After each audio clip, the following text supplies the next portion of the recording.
Dhamrai BNP ও অঙ্গ সংগঠনের ইফতার মাহফিল।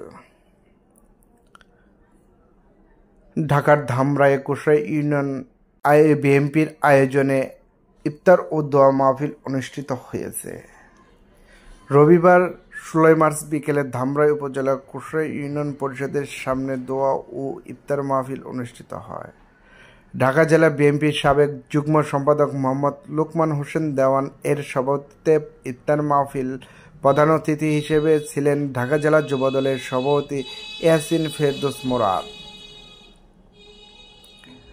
কুশরাই ইউনিয়নের যুবদল ও উপজেলা ছাত্রদলের সাবেক যুগ্ম সম্পাদক কামরুল ইসলাম এর সঞ্চালনায় বিশেষ অতিথি ছিলেন ধামরাই উপজেলা বিএনপির সাবেক সাধারণ সম্পাদক মোহাম্মদ এম এ জলিল, ঢাকা জেলা বিএনপির সাবেক ক্রীড়া সম্পাদক মোহাম্মদ খলিলুর রহমান, ঢাকা জেলা যুবদলের সাবেক সহসভাপতি ইবাদুল হক জাহিদ, ঢাকা জেলা যুবদলের সাবেক সহসভাপতি মোহাম্মদ মোশাররফ হোসেন ও কুশরা ছাত্র দলের সকল নেতা কর্মীরা উপস্থিত ছিলেন।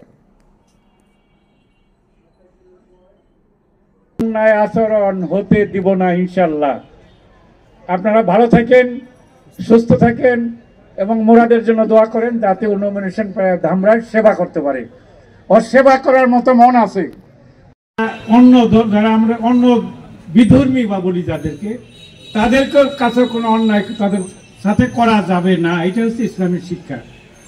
তো আমি আমার কথা বাড়াবো না। আমার ছোট ভাই, আমার প্রিয় ছাত্র ছোট ভাই ইয়াসিন ফেরদৌস মোরাদ আপনাদের অধিকার কায়েম করতে চাই। ইয়াসিন ফেরদৌস মোরাদ আপনাদের অধিকার কায়েম করার জন্য সারা বাংলাদেশে আন্দোলন না হলেও আমি বিশ্বাস করি বাংলাদেশ জাতীয়তাবাদী দল বিএনপি সবসময় আইনের শাসন এবং মানবাধিকার প্রতিষ্ঠার আন্দোলনে সবসময় সক্রিয় ভূমিকা পালন করেছে। এইটা আমাদের রাষ্ট্র কাঠামো মেরামতের 31 দফার 14 দফার মধ্যে এটা উল্লেখ করেছেন আমাদের প্রিয় নেতা বিএনপির সম্মানিত ভারপ্রাপ্ত চেয়ারম্যান জনাব তারেক রহমান।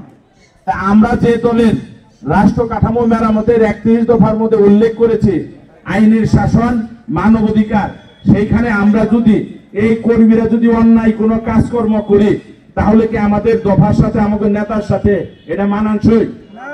এটা মানানসই না। আমাদের নেতা বিএনপির সম্মানিত ভারপ্রাপ্ত চেয়ারম্যান আমাদের নেত্রী, আমাদের মা দেশনেত্রী বেগম খালেদা জিয়া যে কথাটি বারবার জাতির উদ্দেশ্যে বলেছেন সেটা হচ্ছে আপোষ করতে পারি না। আমরা যারা আমার মা আমাদের নেত্রী দেশনেত্রী বেগম খালেদা জিয়ার রাজনীতি করি তখন কখনো কোনোদিন অন্যায়ের সাথে আপোষ করতে পারি না।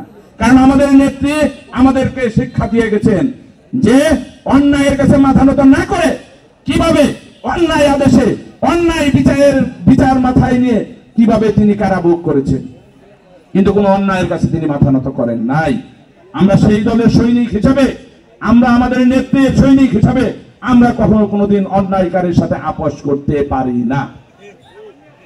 আমাদের নেতা বিএনপির সম্মানিত ভারপ্রাপ্ত চেয়ারম্যান জনাব তারেক রহমান বাংলাদেশের স্বাধীনতা, সার্বভৌমত্ব, গণতন্ত্রকে সামনে রেখে সব সময় তিনি আপোষহীন নেতৃত্ব দিয়ে বাংলাদেশের জাতীয়তাবাদকে সব সময় কায়েম করার জন্য 5ই আগস্টের বিপ্লব ঘটিয়েছেন। অনেকেই বলেন 5 তারিখে 15 দিন বা 20 দিন আন্দোলন করে হয়েছে। আমি তাদেরকে বলবো 5 দিন, 10 দিন, 15 দিন, 1 মাস আন্দোলন করে সরকারের পতন হয়নি। 17.5 বছর আমাদের নেতা জনাব তারেক রহমান বাংলাদেশের প্রত্যেকটা শ্রেণী পেশার মানুষকে, সমস্ত রাজনৈতিক দলকে ঐক্যবদ্ধ করে মানুষের সেন্টিমেন্টকে কাজে লাগিয়ে তারপরে 5 তারিখে 5ই আগস্ট পতিত স্বৈরাচারের পতন ঘটিয়েছেন।